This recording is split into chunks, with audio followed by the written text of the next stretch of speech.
confirmarme que se está viendo la presentación, por favor? Sí, Sí, se doctor. está viendo, doctor. ¿Perdón? Sí se puede ver, doctor. No se Ok. preocupe. Muchísimas gracias. Pues vamos a dar comienzo. Muy buenas tardes a todos. Muchísimas gracias por esta invitación. Para mí es un verdadero honor formar parte de este curso internacional. Y el día de hoy vamos a hablar sobre algunos aspectos a considerar para la publicación de casos y controles. Sobre la marcha vamos a ir hablando de algunos aspectos que han ido cambiando en los últimos años, sobre todo al momento de preparar el artículo, y vamos a dar algunos tips para que no los tomen por sorpresa. Creo que eso es lo más importante. Adelanto una frase que dice mi jefe en el laboratorio: publicar es como hacer striptease, y más adelante vamos a ver por qué decimos esto. Los estudios de casos y controles son diseños observacionales, esto es muy importante. Y aquí vamos a tener la característica de que vamos a generar dos grandes grupos, un grupo de casos y otro grupo de controles que van a estar sometidos a un efecto en particular. Vamos a ir hablando sobre eso más adelante. En ambos grupos vamos a comparar respecto a la frecuencia de exposición, que le vamos a llamar factor de estudio, y este puede ser un factor de riesgo o un factor protector, que se sospecha que esté relacionado con dicho efecto o enfermedad. Algunas veces a esto se les denomina como estudio inverso, y ahorita vamos a ver por qué. Antes de pasar ese por qué, hablemos un poco de la historia de los estudios de casos y controles. John Snow fue el primero en realizar este tipo de estudios, y no nos referimos a John Snow de la serie, ya ni me acuerdo cómo se llama la serie, Juego de Tronos, no, es otro John Snow, que empezó a hacer observaciones durante la pandemia de cólera durante el siglo XIX. Quizá quien vino a revolucionar y a modificar mucho estos estudios de casos y controles a como los conocemos en la actualidad es Janet Lane Clayton, quien es a quien tenemos aquí en la fotografía. Janet hizo una serie de investigaciones. Respecto a casos y controles, ella hizo una publicación allá por la década de los 20, de 1900, donde estableció la relación causal entre cáncer de mama y los antecedentes genéticos. Bueno, previo a esto había realizado otros estudios. Uno que se destaca es el de la relación entre lactancia materna y el crecimiento de los pequeños, de tal forma que los neonatos que no recibían lactancia materna de forma exclusiva tenían problemas para ganar peso, a diferencia del grupo que sí lo recibió. Confield y Mantel escribieron las bases metodológicas y estadísticas que hoy utilizamos para analizar los resultados de este tipo de diseño de estudios. Y justamente en esta parte de resultados, más adelante nos vamos a detener para tener ciertas consideraciones. Lamentablemente, bueno, desconozco cómo esté la situación allá en Bolivia, pero aquí en México, el desconocimiento de cómo interpretar estos estudios de casos y controles genera cierta confusión. Lo vamos a ver más adelante. Esperemos que allá no tengan ese mismo problema, pero se presta a generalizar y cosas que no debería de ser. Ya lo tocaremos. Y muy importante, estos estudios de casos y controles han contribuido notariamente en materia de salud pública, básicamente porque nos permite investigar factores de riesgo y la etiología de distintas enfermedades. Algo que quisiera agregar en esta diapositiva, pero también lo vamos a ir viendo sobre la marcha, es que este tipo de estudios toman mucha relevancia en situaciones como la pandemia que estamos cursando, ya que, como vamos a ver más adelante, estos estudios de casos y controles pueden ser el primer paso para desarrollar una investigación a más profundidad. O sea, de casos y controles ya podemos pasar al diseño de cortes, pero la información que obtenemos en esos estudios es sumamente valiosa. Ahora, ¿a qué nos referíamos con estudios inversos? Vamos a explicarlo. En esta tablita tenemos, tenemos los dos tipos de estudios que podemos hacer, experimentales o observacionales. Nosotros nos vamos a ubicar en casos y controles en los estudios observacionales, de los cuales podemos tener dos vertientes: estudios descriptivos y estudios analíticos, que es donde están los casos y controles. Dentro de los estudios analíticos tenemos tres vertientes. El primero, que son los estudios de corte, donde primero vemos la exposición y después vemos el desenlace, es decir, nosotros tenemos la capacidad de controlar el entorno para decir, bueno, tal variable va a estar en mis grupos y vamos a ver qué es lo que sucede. Y tenemos En segundo lugar, lo que tenemos en la parte derecha de su pantalla, donde tenemos al mismo tiempo la exposición y desenlace, que sería un estudio transversal.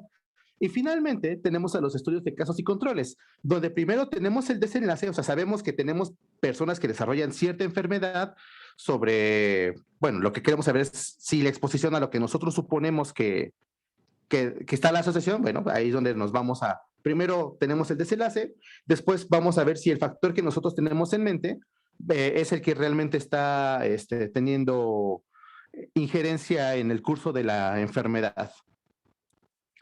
Eh, estos estudios tienen distintos objetivos. Quizá el más importante es determinar la asociación entre una exposición y un desenlace de interés. Y este tipo de estudios son muy utilizados cuando cuando se quiere hacer una exploración de posibles asociaciones de más de una exposición a la vez. Hacia el final tengo un ejemplo de un artículo donde vemos claramente cómo se ve esto. Asociaciones de forma simultánea, y esa es una gran ventaja. Y bueno, adelantándonos a la parte de las interpretaciones, esas asociaciones, dependiendo de su magnitud, se permiten identificar potenciales factores de riesgo. La escala o la medida que nosotros empleamos para estos estudios de casos y controles se denominan odds ratio. Y estos tienen un punto de corte, donde un valor de 1 es igual a no hay asociación, y cuando se va a más de 1 fungiría como un factor de riesgo, menos de 1 como un factor protector. Lo vamos a ver más adelante. Como les había mencionado, este tipo de estudios nos permite obtener información muy valiosa en brotes epidemiológicos, desde datos como cuál es el factor de exposición que originó, hasta algunas líneas de tratamiento que pueden ser válidas o nos pueden ser de utilidad. Justamente ahorita con el COVID-19, si uno se pone a buscar ensayos clínicos donde se emplearon fármacos ya sea de uso compasivo o fármacos que están en uso experimental, nos vamos a dar cuenta que los casos y controles han tomado mucha relevancia, y muchos de los tratamientos que pasaron ya a realizarse en estudios multicéntricos, primero pasaron por un estudio de casos y controles. Aquí les presento cuál es la estructura básica de un estudio de casos y controles. Básicamente tenemos dos grandes grupos: los enfermos, que fungirían como los casos, y los no enfermos, que fungirían como los controles. Y en este caso particular, ambos casos van a tener dos vertientes: un grupo de expuestos y un grupo de no expuestos. Esta parte es muy importante porque más adelante, cuando veamos cómo se realiza el análisis, vamos a entender por qué es importante tener esta división. Las estimaciones que se obtienen de este tipo de estudios son las proporciones de casos y controles expuestos al posible factor de riesgo. Y aquí es muy importante considerar algunos factores como la intensidad y la duración de la exposición. Más adelante vamos a ver que este tipo de condicionantes suelen ser determinantes para ver si la información que nosotros queremos publicar realmente tiene un valor estadístico que no esté siendo sesgado. Y es que, como podremos ver más adelante, nos daremos cuenta que muchas veces se hacen ciertas omisiones que al final nos puede llevar a resultados que no sean necesariamente válidos. Hay que tener mucho cuidado con esta parte. Y como les había mencionado, aquí el riesgo asociado a la presencia de un agente, ya sea de riesgo o protector, se le va a denominar odds ratio. Y bueno, como les había anticipado, los estudios de casos y controles primero se mide el desenlace y después vamos a medir la exposición de interés. Justamente el punto que vamos a tocar ahorita son las ventajas de este tipo de estudios. Y tiene ventajas que son a considerar, como el ser relativamente rápidos, y justamente en este contexto de la pandemia es lo que necesitamos: tener estudios rápidos para tener una información con la cual nosotros podamos trabajar y de esta forma tomar mejores decisiones. Son relativamente económicos frente a otros tipos de estudios observacionales como las cortes o los transversales. Este tipo de estudios es ideal para las enfermedades raras, ya que no se requiere una población muy grande para poder realizarse el estudio. También es ideal para enfermedades con largos periodos de latencia, y permite analizar más de una exposición. Como les mencionaba, más adelante va a quedar claro este punto cuando veamos el ejemplo del artículo que les puse. Desventajas, pues solo permite estudiar un solo desenlace. En este caso, poniendo un ejemplo hipotético, nosotros queremos evaluar el efecto de la dexametasona en pacientes que cayeron en unidad de cuidados intensivos. Y eso es lo único que podemos estudiar. No podemos estudiar el uso de la dexametasona en pacientes que cayeron en cuidados intensivos y pacientes que no llegaron. O sea, ahí ya salimos del contexto y esa es una de las grandes limitantes. Solo podríamos estudiar un fenómeno a la vez. El segundo punto, que quizá es el que genere más confusión o mejor dicho, más problemas al momento de establecer estos, es la selección de controles. Como vamos a ver, se presta a realizar una serie de sesgos y muchas veces estos sesgos, si no son considerados de forma adecuada o no se tiene una adecuada planeación, lo que nos va a llevar es a tener resultados que no sean fiables y por ende, si queremos mandar una publicación, es muy probable que la revista nos diga, está muy bonito, pero híjole, tiene una serie de inconsistencias y pues no se lo podemos recibir. Y finalmente lo que buscamos es la publicación. Por eso más adelante vamos a hablar sobre algunos consejos que son importantes a considerar para evitar tener problemas al momento de publicar. Muy importante, por el tamaño de las poblaciones que se tienen, no se pueden estimar incidencias y tampoco prevalencias, de tal forma que un estudio de casos y controles, pues no nos puede dar esta información tan valiosa, tendríamos que hacer otro tipo de estudios. Como les había mencionado ya desde hace rato, la susceptibilidad al sesgo es es un problema que está siempre latente. Aquí mencionamos dos tipos de sesgo, de elección y de la información. Tenemos un tercer tipo de sesgo que vamos a analizar más adelante. Ahora, si bien tenemos que hablar de qué es lo que necesito para hacer una publicación adecuada, es importante considerar algunos aspectos para realizar estos estudios. Hay varios autores que proponen realizar a lo que se llama el marco Marie. El marco Marie es una serie de elementos y de pasos a seguir para desarrollar una investigación de calidad. Básicamente, en este marco, el nombre de Marie viene del acrónimo de método, asignación, análisis, resultado, interpretación y extrapolación. De tal forma que el método nos va a permitir definir la pregunta de estudio y establecer las reglas para obtener las muestras de estudio y control. Y como podemos anticipar, si nosotros tenemos inconsistencias desde este punto, lo que viene en pasos subsecuentes va a generar errores. Entonces, sí es muy importante definir esta parte y más adelante vamos a hablar sobre algunos puntos que se tienen que tomar en cuenta para tener una operatividad que nos garantice tener un trabajo que sea de calidad. Por otra parte, tenemos el análisis que nos va a permitir evaluar los resultados o los criterios de valoración en los grupos que estemos estudiando. Después tenemos a la R de los resultados, que nos va a permitir comparar ambos grupos, la interpretación, que nos va a permitir definir el significado de dichos resultados, y finalmente tenemos la extrapolación, que quizá aquí es donde se generan más problemas al momento de leer esos artículos, ya que la extrapolación permite definir el significado de los resultados para los individuos que no son incluidos en la investigación. Y para esto me voy a adelantar y les voy a poner un ejemplo.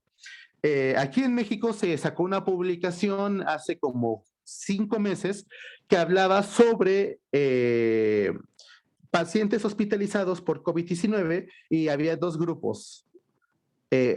Bueno, pacientes perdón, partimos del desenlace. El desenlace era que teníamos dos grupos de pacientes y uno había sido expuesto al sol y había recibido vitamina D y el otro no. Entonces lo que hicieron fue irse en retrospectiva para ver si había alguna asociación. Y bueno, si bien los resultados de esta publicación apuntan en que su universo sí hubo una asociación, un error que se comete mucho al leer ese tipo de artículos es asumir que estos mismos resultados son aplicables al resto de la población. Y esto nos puede llevar a generar una serie de inconsistencias y errores al momento de establecer tratamientos que están basados en este tipo de estudios. Digo, lamentablemente en la situación en la que estamos, pues a veces es lo que hay y pues esto también ayuda a aumentar las ideas. Pero lo ideal es que una vez que se tengan estos resultados de los estudios de casos y controles, se procedan a hacer estudios de corte, estudios prospectivos, para ver si lo que encontramos en este universo puede aplicarse a todos los pacientes, y si no, pues lamentablemente pues no habría suficiente evidencia científica que pueda respaldar este tipo de tratamientos. Entonces hay que tener mucho cuidado con la extrapolación. Aquí tenemos un esquema donde vemos el marco Marí, tenemos el método donde tenemos la población de estudio, donde lo definimos, la asignación donde generamos los grupos. Esta asignación se va a mover en función de qué tipo de estudios hagamos. Más adelante tenemos un ejemplo está hecho con pacientes para que vean cómo se haría la distribución, el análisis y los demás componentes. Resultados, interpretación y la extrapolación. Entonces, la característica de estos estudios es que se comienza por identificar a las personas que han desarrollado o no la enfermedad o la afección que se investiga. Después de tener estos elementos identificados, se determina en retrospectiva las características de los individuos antes de la aparición de la enfermedad. Y bueno, nuevamente vamos a enfatizar este punto. Los casos corresponden a los individuos que presentan la enfermedad y los controles a aquellos que no la presentan. En este caso, vamos a tomar el ejemplo de la asociación entre un ictus o un accidente cerebrovascular y el consumo de estrógenos. Entonces, la distribución sería más o menos de la siguiente forma. En la asignación vamos a seleccionar un grupo de estudio de mujeres que hayan tenido el ictus cerebral y otro similar de quienes no los hayan tenido. Más adelante, cuando veamos qué criterios son los que nos ayudan a tener mayor fortaleza al momento de hacer la selección de la población estudio, vamos a aclarar esta parte a lo que nos referimos con otro similar. Ahora, el análisis va a determinar si cada mujer en el grupo de casos o estudio y también en el control tomó previamente las píldoras anticonceptivas, en este caso serían los estrógenos. La presencia o ausencia del uso previo de las píldoras anticonceptivas es el desenlace del estudio de casos y controles. O sea, comenzamos por el final y vamos a terminar pues, con la parte inicial. ¿Nuestra paciente estuvo expuesta o no estuvo expuesta? En los resultados se van a calcular las probabilidades para estos grupos.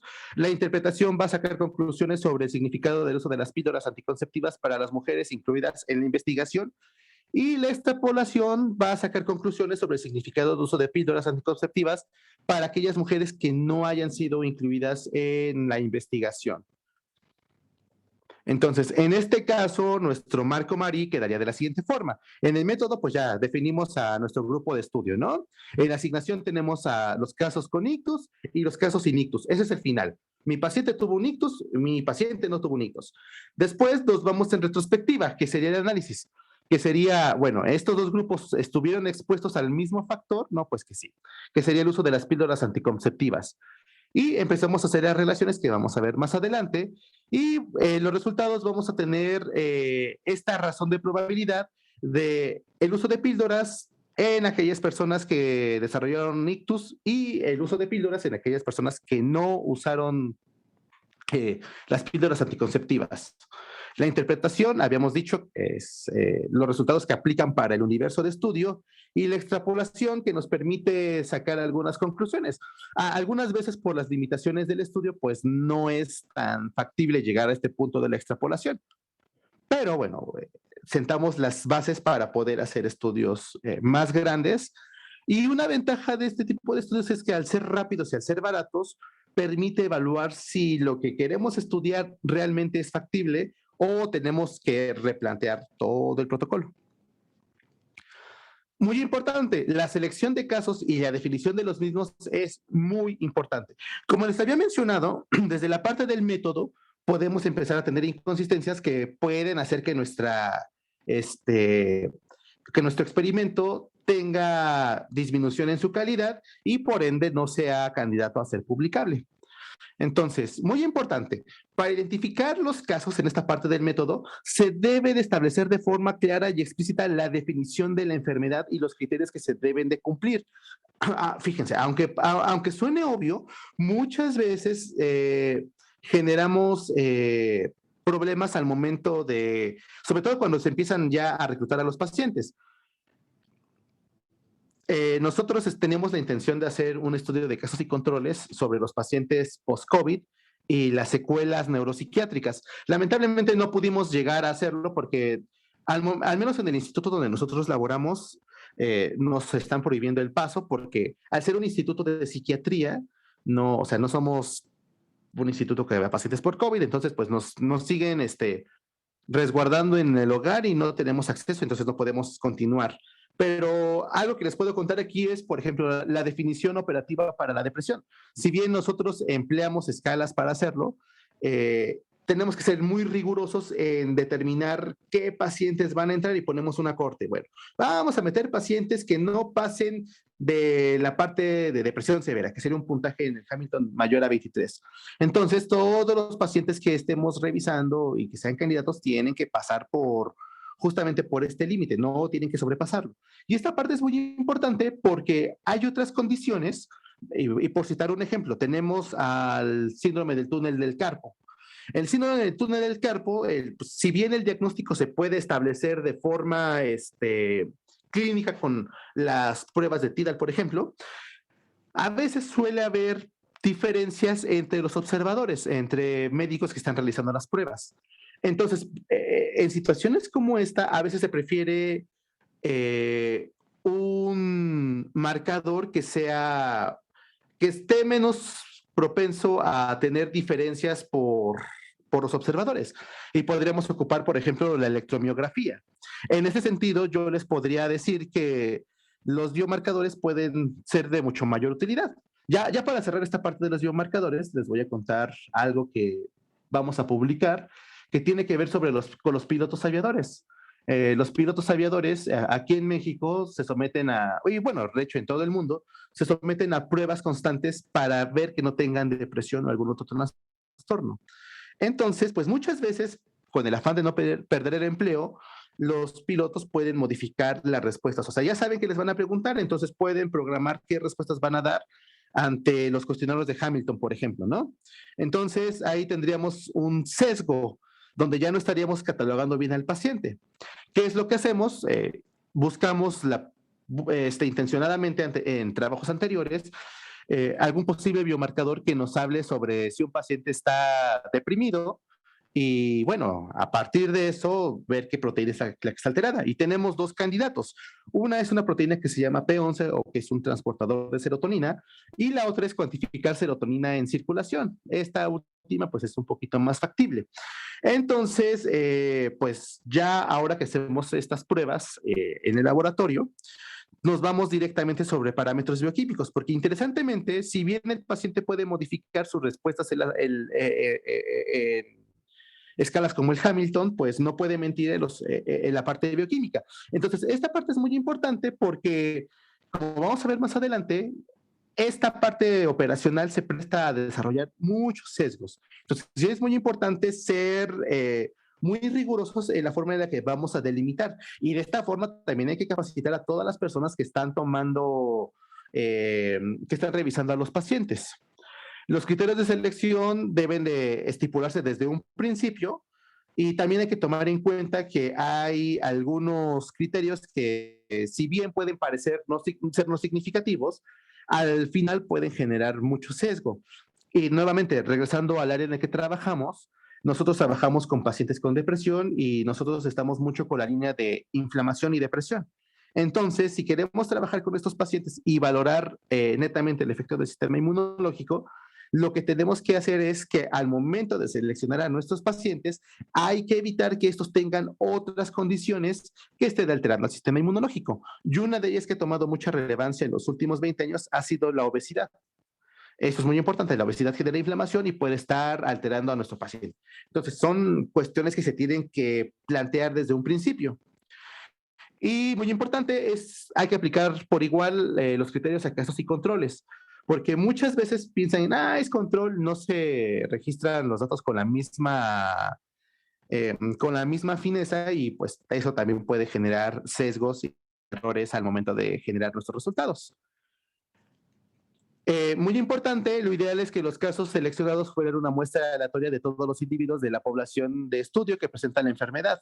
En este caso, pues nosotros podríamos, regresando al universo que les he estado hablando, tenemos a pacientes con depresión y tenemos a 1000. Bueno, de esos 1000 voy a seleccionar de forma aleatoria a los que van a participar como casos y los controles debería de ser lo mismo.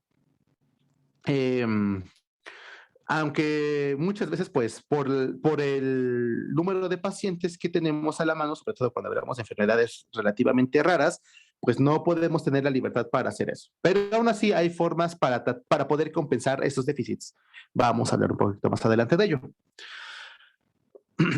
Es muy importante que si vamos a definir una enfermedad, hay que establecer bien los límites, sobre todo cuando queremos abarcar el espectro de la enfermedad, por ejemplo, leve, moderado y severo. Aquí es muy importante definir los puntos de corte para definir cómo vamos a clasificar a los pacientes, porque luego pasa que los pacientes moderados en realidad son severos o son leves y los metemos en un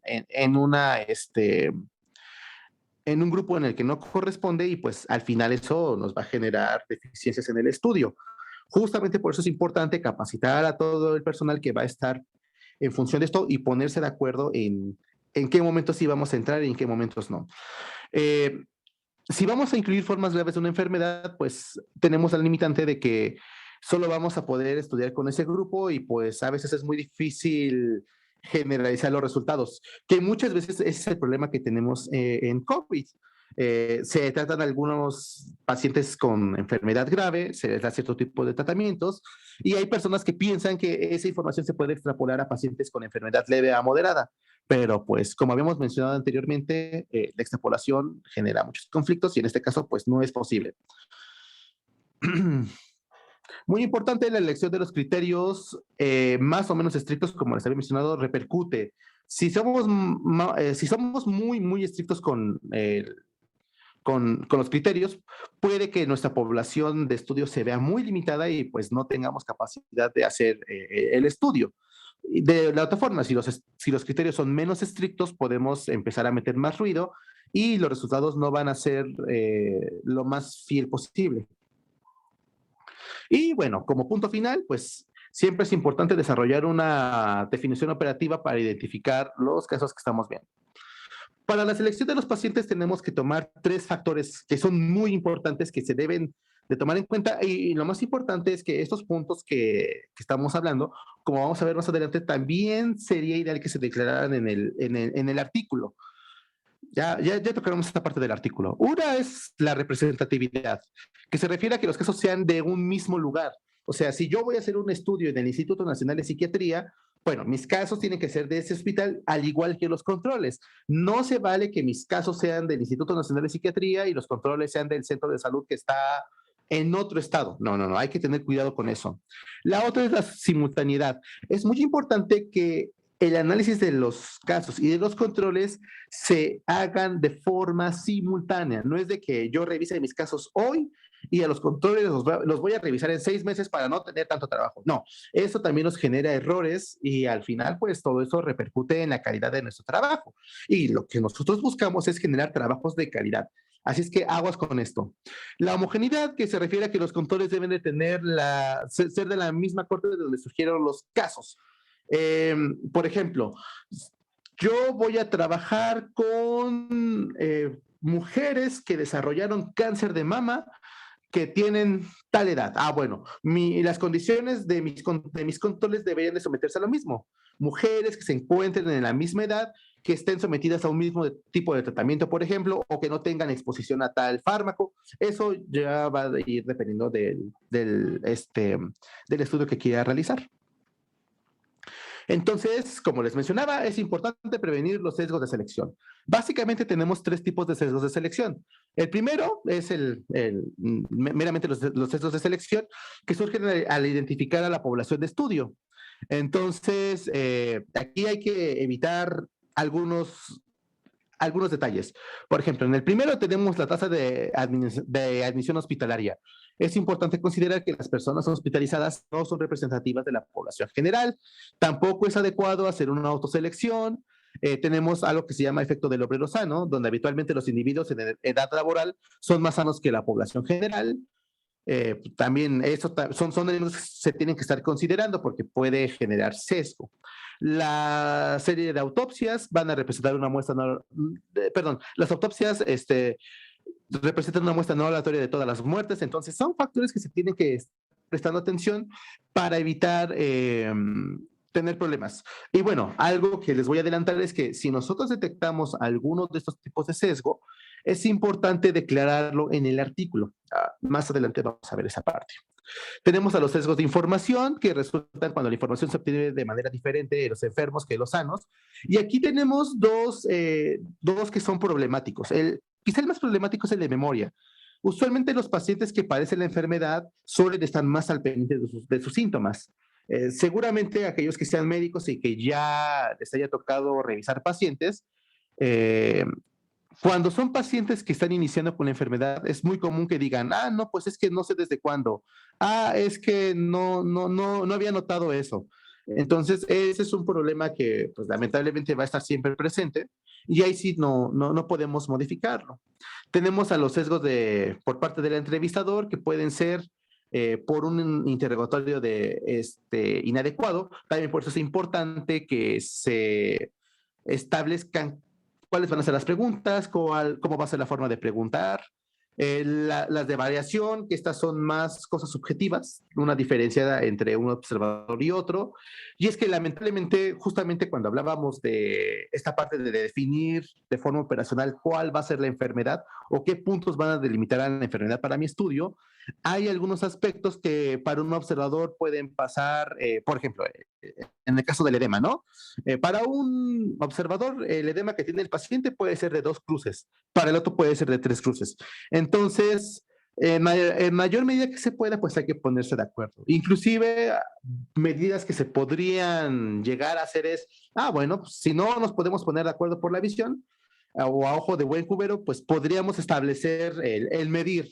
No, si mide tantos milímetros, lo vamos a pasar como leve o moderado o grado 1, grado 2, grado 3. Eso es importante delimitarlo y por ende también hay que declararlo en la escritura del artículo.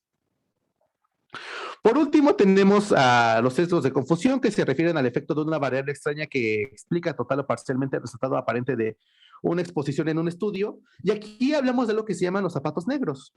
Mi jefe, cuando entré a hacer investigación con él y empezamos a tener los primeros estudios, me habló mucho de esta parte. Y para hablar de los zapatos negros hay un ejemplo muy interesante. Si uno hace un estudio observacional, por ejemplo, en el Instituto de Cardiología, y observa que de 100 pacientes que llegaron o ingresaron por un infarto agudo al miocardio, 80 tenían zapatos negros, es un error decir usar zapatos negros nos va a llevar al desarrollo de infarto agudo al miocardio. Justamente esos son los errores que se tienen que eliminar. Y es que muchas veces, y se los digo por experiencia, porque pues, cuando pasé por la maestría, a veces al hacer pruebas estadísticas, uno encuentra asociaciones interesantes. Y pues uno lo quiere poner, ¿no? No, pues mis resultados son significativos. Pero muchas veces uno se puede meter en camisa de 11 varas porque hay asociaciones que se explican o que se encuentran, pero el problema no es encontrarlas, el problema es justificarlas. Y es que en un estudio, todo lo que se declare se tiene que discutir. Entonces, si no hay elementos para discutir, a veces lo mejor es no declararlo, o si es algo que se empieza a ver, por ejemplo, mi tesis de maestría abordaba un efecto de infección por brucelosis en ratones y cambios conductuales, había muchas cosas que no están descritas. Entonces, si en teoría o viendo artículos uno encuentra cuál podría ser la explicación, bueno, se puede sugerir, pero siempre es importante recalcar que, bueno, los resultados que tenemos, pues nos sugieren esto. Futuros experimentos se requieren para poder confirmarlo o para poder desechar la idea. Entonces, sí es muy importante evitar estos sesgos de confusión. Y vamos a poner un ejemplo de cómo podemos hacer sesgos. Habíamos dicho que la población tiene que ser muy homogénea. En este caso, vamos a partir de un estudio que se quiere realizar, donde se quiera hacer la asociación entre mujeres que tienen diagnóstico de cáncer de mama en la posmenopausia y, y vamos a querer investigar a mujeres que vivan en una misma zona, con un mismo código postal. Entonces, en este ejemplo que está planteado, se da el caso de que un alto porcentaje de las mujeres del grupo control no estaba en casa en el momento de la visita del estudio y bueno, pues no participaron en él. Al final, en el estudio se encontró una asociación muy fuerte entre los niveles de estrógenos en sangre y el cáncer de útero en la posmenopausia. Pero ya haciendo el análisis a profundidad, pues se dan cuenta que los resultados no necesariamente son exactos, porque tenemos este sesgo de la selección de los pacientes. Entonces, justamente errores como este de que queremos agarrar a pacientes, pero no los encontramos en su domicilio, suceden con frecuencia. O muchas veces queremos agarrar a pacientes y los queremos comparar con una población que no necesariamente sea homogénea, es decir, que tenga el mismo desenlace o que tenga el mismo tiempo de duración, que ese es otro factor muy importante que vamos a ver más adelante. Ahora, si bien ya les hablaron en la primera semana, si mal no recuerdo, sobre cómo se generan los estudios poblacionales, perdón, cómo se generan o hacemos la selección de muestra, aquí hay que tener en cuenta factores que son muy particulares para los estudios de casos y controles. Muy importante, hay que generar una muestra lo suficientemente grande para evitar dos tipos de errores. El error de tipo alfa, que es afirmar que la exposición está asociada con la enfermedad, cuando en realidad no lo está, o afirmar que la exposición no está asociada con la enfermedad, cuando en realidad sí lo está. Entonces, para eso hay que definir la población.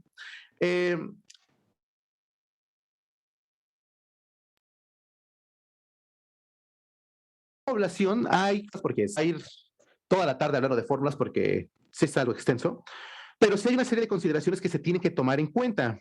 Y son básicamente 3 puntos. La primera, la magnitud de la diferencia de detectar que tenga interés clínicamente relevante. Y aquí tenemos que tomar 3 factores. Una, tener una idea aproximada del valor de odds radio que se estima, la frecuencia de la exposición entre los casos o la frecuencia de exposición entre los controles. A veces es más fácil tener estas últimas dos y el cálculo se hace, por ejemplo, en el caso de la frecuencia de exposición a los casos controles, por ejemplo, podríamos hablar de, tenemos un brote de cólera y tenemos a los pacientes que llegan con diarrea al hospital, que serían nuestros casos, y de ahí hacemos la contabilización de aquellos que estuvieron expuestos, por ejemplo, al consumo de agua de la llave. Ya esto nos permite hacer las relaciones. Entonces, básicamente con cualquiera de estos 3 elementos podemos hacer esta cuantificación. La otra es la seguridad con la que se desea trabajar para evitar el riesgo o el error tipo 1 o el error alfa. Generalmente se trabaja con una seguridad del 95% y esto en automático nos va a dar esta P mayor, pero menor o igual a 0.05. Entre más entre más seguridad queramos tener, usualmente la población tiene que ser más grande. Entonces, ojo con eso. Y esta parte ya está estandarizada. Y para evitar un error de tipo 2 o beta, requerimos definir el poder estadístico que se requiere para el estudio. Usualmente requerimos un poder del 80%. Nuevamente, si queremos un poder estadístico más alto del 90%, también vamos a requerir de muchísimos más pacientes y esto puede generar otras limitaciones, como no juntar la N necesaria o que el estudio se vuelva más costoso y ya no sea tan viable. En la parte superior tenemos la fórmula que nosotros requerimos para calcular la N. Por fortuna, como les menciono, teniendo los valores anteriores, los que hablaban del riesgo, el odds radio estimado y el riesgo de exposición en controles sanos, nos permiten meter esos datos únicamente en la computadora y ya nos arrojaría la N que nosotros requeriríamos. Ahora, habíamos hablado sobre poblaciones similares anteriormente. Este paso se refiere a que nosotros tenemos que homogenizar. Básicamente lo que podemos hacer, o lo que hace la mayoría de los estudios, es tener una relación uno a uno, un control por un caso, y esto le llamamos apareamiento. Y, este control y este caso tienen que tener condiciones similares. Usualmente la mayor parte de, de los casos se emplean similitudes en el sexo, en la edad, en enfermedades preexistentes, pero podemos meter inclusive otras variables como que tengan la misma etnia, que tengan la misma escolaridad, el mismo grado social. Eso también depende mucho de cómo se plantee el artículo. Pero como les mencionaba, esa parte no las podemos saltar porque ya se puede hacer en informática, con software. Y eso es un alivio porque yo no me imagino a las personas que hacían artículos y se tenían que aventar todas estas ecuaciones a mano. O sea, imagínense, van a sacar el artículo de su vida y tienen buenos resultados y se dan cuenta de que, ¡chin!, metieron 3 datos mal al principio y se cae todo el trabajo. Entonces, bueno, es una labor muy loable que hay que aplaudirle a todos aquellos que trabajaban bajo esas condiciones. Usualmente, bueno, no usualmente, siempre la disposición de los sujetos de trabajo van a hacerse con estas tablas de contingencia de 2x2. Tenemos casos y controles, expuestos y no expuestos, que ahí tenemos A, B, C, D, son tablas muy conocidas. Y bueno, en el diseño de casos y controles no se puede estimar de forma directa las medidas de incidencia o prevalencia. Ya les había mencionado esta parte, que es una limitante. Para eso necesitamos estudios de corte o estudios transversales. Solo podemos estimar pseudotasas conocidas como odds, momios o disparidad, que solo indican una frecuencia relativa de la exposición entre los casos y los controles. Pero aún así es información que es útil. Aquí tenemos nuevamente la tablita de contingencia, casos y controles, expuestos y no expuestos. Y bueno, como les había mencionado, el odds radio es el resultado que nosotros podemos obtener, que es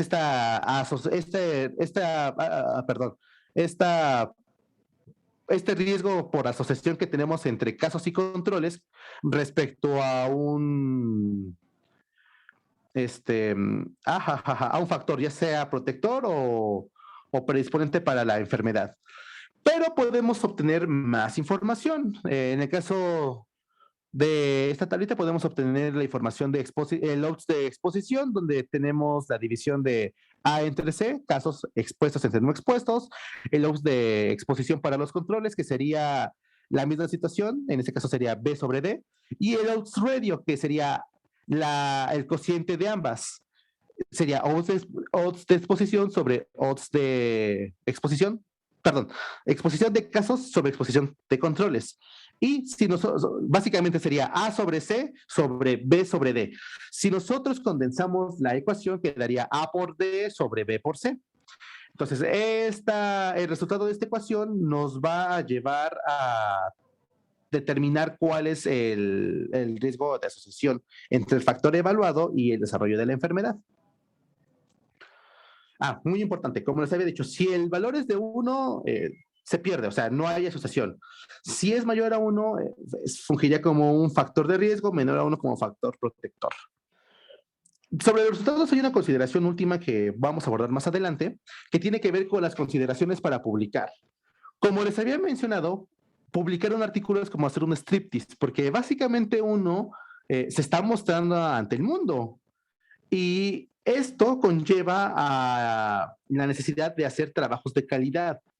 Lo más importante al momento de publicar es tener un adecuado uso del lenguaje y quizá algo que está fallando mucho, y es algo que he tenido la desgracia de ver con algunos compañeros, es la forma en la que se presentan los resultados.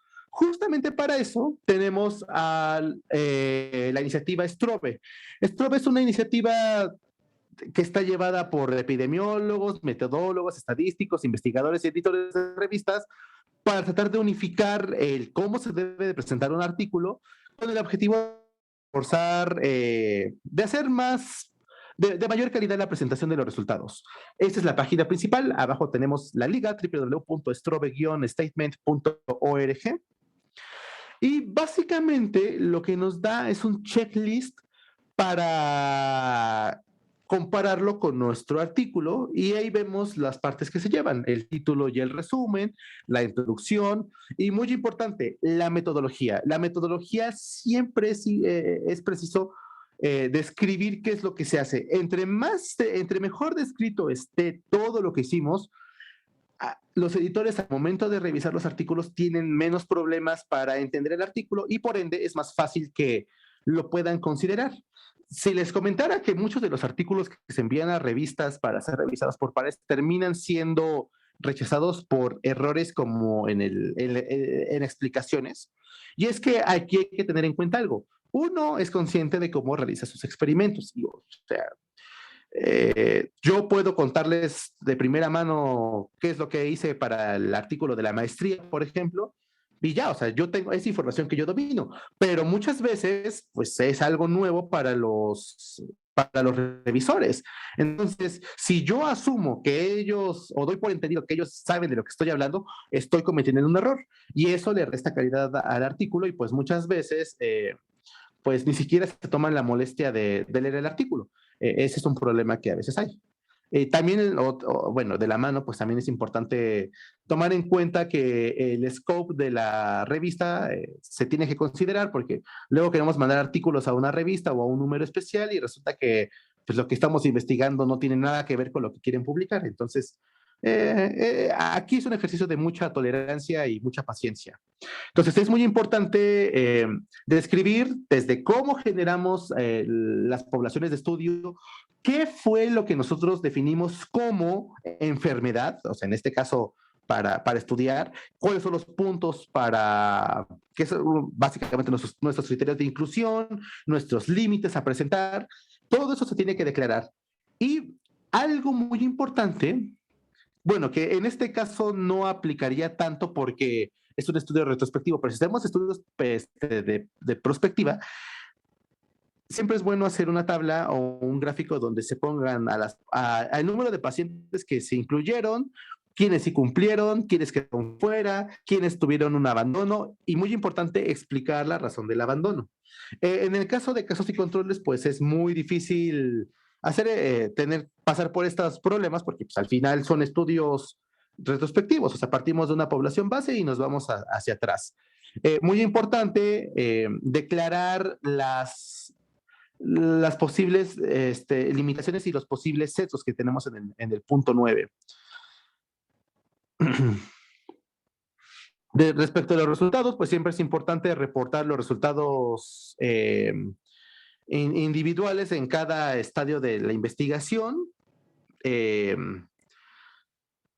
hacer la descripción de los datos y muy importante que tiene que ver con la presentación de los datos esta parte es la que les quería comentar, hacer la presentación de los resultados de forma adecuada. Anteriormente, muchos investigadores, al menos aquí en México me ha tocado ver, cuando publicaban sus resultados, que bueno, son resultados que no tienen que ver con ese tipo de estudios, porque la estadística es diferente, pero es un ejemplo nada más para que lo tengan en cuenta. Hacían pruebas de ANOVA o pruebas de Kruskal-Wallis, entonces pues únicamente describían cosas como, bueno, en este estudio o en esta prueba encontramos una diferencia significativa con un valor de P de mayor a 0.0001 y ya, nos quedábamos en esa parte. Y no, ya últimamente las revistas se ponen más rigurosas. O sea, si uno hace una prueba estadística, es importante declarar toda la información asociada.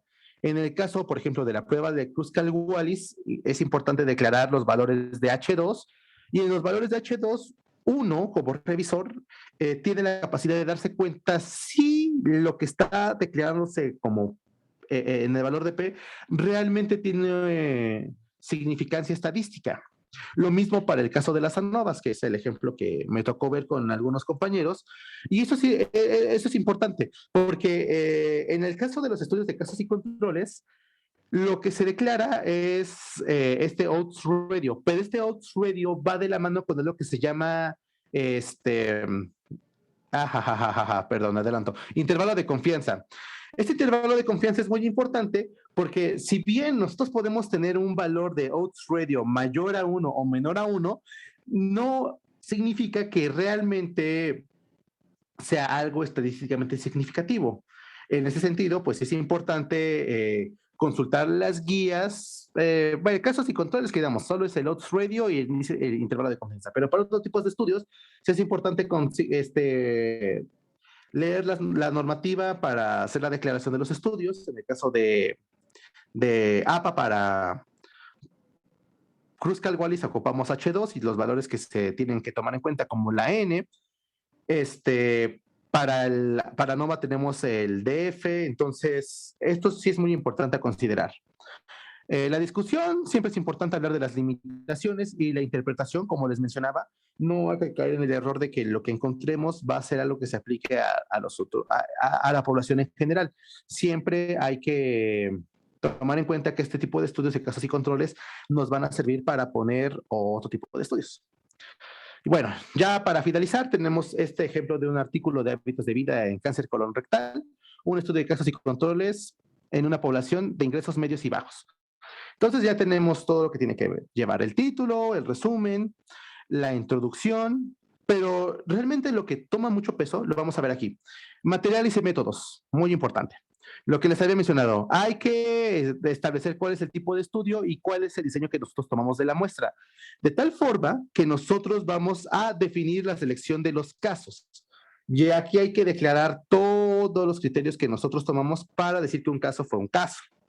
Por otra parte, tenemos la definición y selección de los controles. Hay que declarar las variables de estudio y, por último, el análisis estadístico.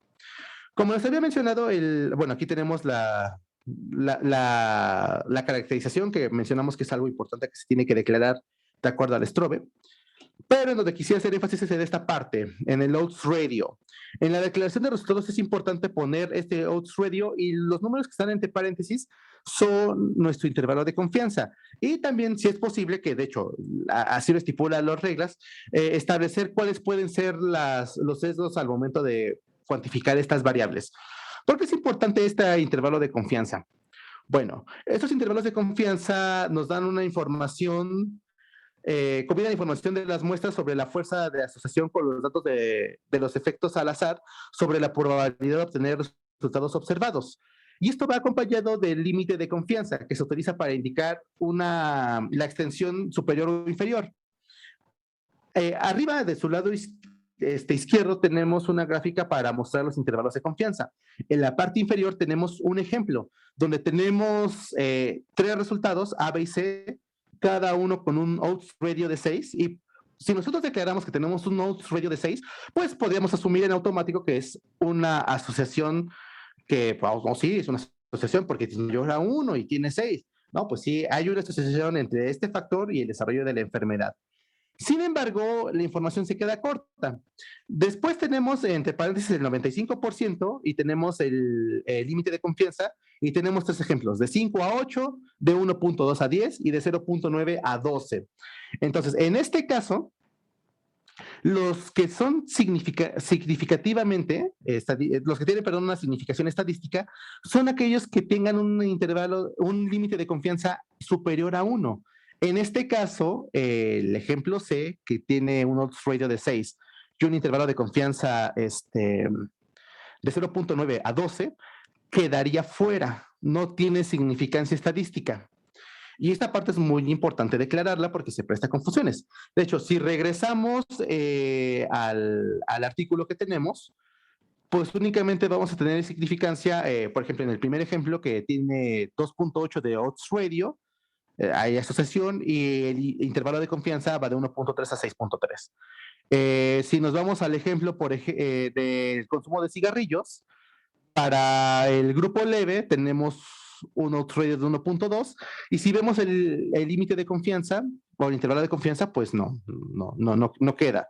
Entonces, al final, esta parte es muy importante porque desde el momento en el que se está leyendo cuáles son los resultados, pues ya uno como lector puede inferir cuáles son las variables que sí van a tener relevancia y cuáles no. Y esto nos permite, por ejemplo, si yo leo este estudio, bueno, estos investigadores encontraron alteraciones en esto. Bueno, pues yo puedo desarrollar un estudio similar partiendo de estos resultados y complementándolos con otros factores, por ejemplo. Y muy importante, siempre hablar de las fortalezas y las limitaciones. En este caso, de este mismo artículo, se declara que una limitación del estudio es el posible sesgo de reporte por parte de los casos y controles al momento de responder la encuesta. Para finalizar, concluimos que este tipo de estudios nos ayuda a determinar la asociación entre una exposición y un desenlace de interés. De ahí que uno de sus factores, de sus usos más frecuentes es la investigación de factores de riesgo de una enfermedad. Es muy usada cuando se requieren estudios exploratorios de posible asociación de más de una exposición a la vez. Como ya vimos en el ejemplo del artículo, metieron 4 variables distintas y las categorizaron. Por ende, también en el artículo se declara, o sea, cómo las voy a dividir. Leve, moderado y severo, cuáles son mis puntos de corte. Muy importante. Muchas veces estos estudios representan el primer paso para una investigación más grande y como les mencionaba, en situaciones como el COVID-19 toman muchísima relevancia. Muchas veces estos estudios, los casos y controles son propensos a errores y sesgos que se pueden minimizar y quedamos que aquí lo importante es establecer las reglas desde el principio. Hay que seguir las reglas para una adecuada publicación. Este marco Marín nos ayuda bastante a tener un control más adecuado de lo que estamos haciendo.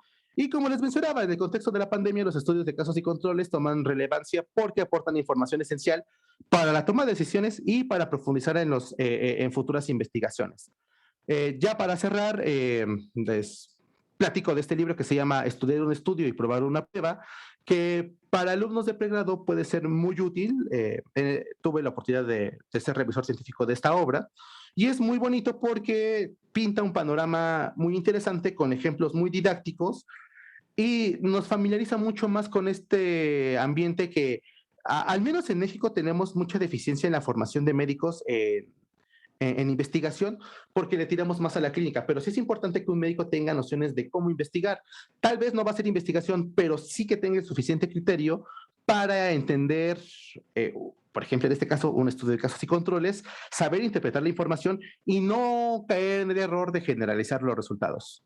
Muchas gracias por su atención.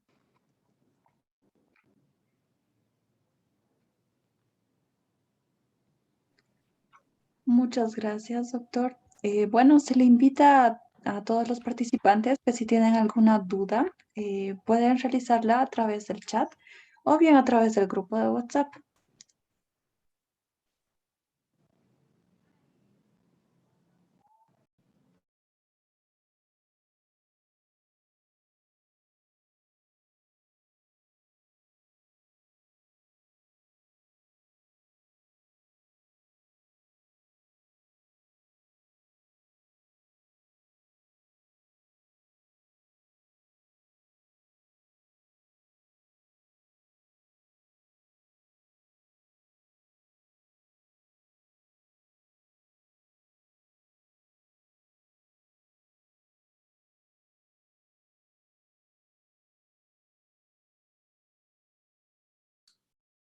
Bien, de antemano agradecer, estimado doctor.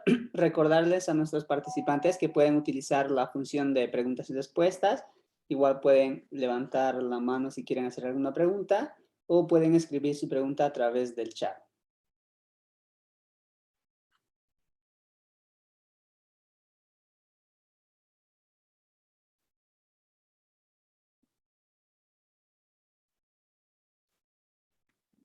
Bien, creo que no tenemos preguntas. Sin duda este tipo... Parece todo claro. Sí. Perdón, doctor. Sin duda, este tipo de estudio es muy utilizado en la práctica clínica y es muy importante debido a la cantidad de pacientes que se ven en las diferentes especialidades. Y lo que uno puede hacer, además de atender pacientes, es generar evidencia científica o como ahí en México dicen, estar en la línea o al límite de lo que se conoce, ¿no? Entonces, ir construyendo el conocimiento a través de este tipo de estudios, aprovechar al máximo la práctica clínica, la experiencia, los pacientes que van a consulta con diferentes patologías y que seguramente van a tener factores de riesgo diferentes o que a medida que va avanzando el conocimiento científico se pueda ver si en nuestra población ocurre lo mismo que en México. Entonces son situaciones que uno puede poner en práctica y que con seguridad cuando uno publica una revista científica no solamente va a ayudar a contribuir en la mejora de la calidad de vida, sino también va a mejorar la producción científica de su país. Bien, estamos muy agradecidos, estimado doctor. Como siempre, es un placer verlo. Un abrazo a la distancia y muchísimas gracias por compartirnos su experiencia y su tiempo.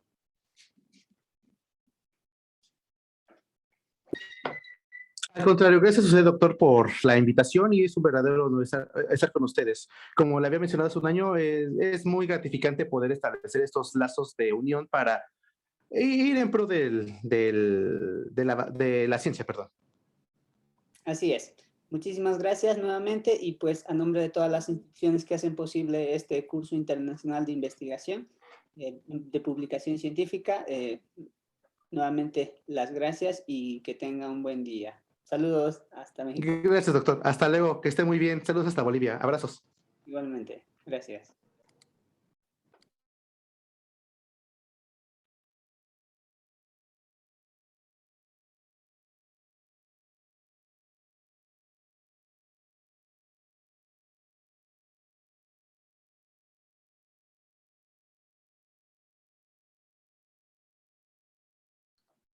Bien, queremos comunicarles que han habido algunos cambios e imprevistos que se han presentado en las ponencias programadas para el día de hoy.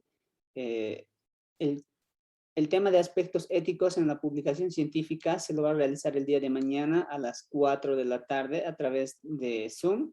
Y de igual forma, al igual que este, se va a grabar la presentación para que puedan verlo en el caso de que no pudieran asistir. Se está reprogramando la otra presentación. Esperemos que la próxima semana no tengamos estos inconvenientes. Sin embargo, les pedimos disculpas por los imprevistos que a veces ocurren y, bueno, está fuera de nuestro control. Nuevamente, muchísimas gracias por su participación. Esperamos que las presentaciones y los ponentes sean de su agrado y se aprenda mucho, se pueda compartir. Y les animamos a participar y aclarar sus dudas. Dicen que el que no se equivoca no aprende y que el que enseña aprende 2 veces. Muchísimas gracias nuevamente, que tengan un buen fin de semana. Nos vemos el día de mañana a las 4 de la tarde. Y pues muchísimas gracias a todos.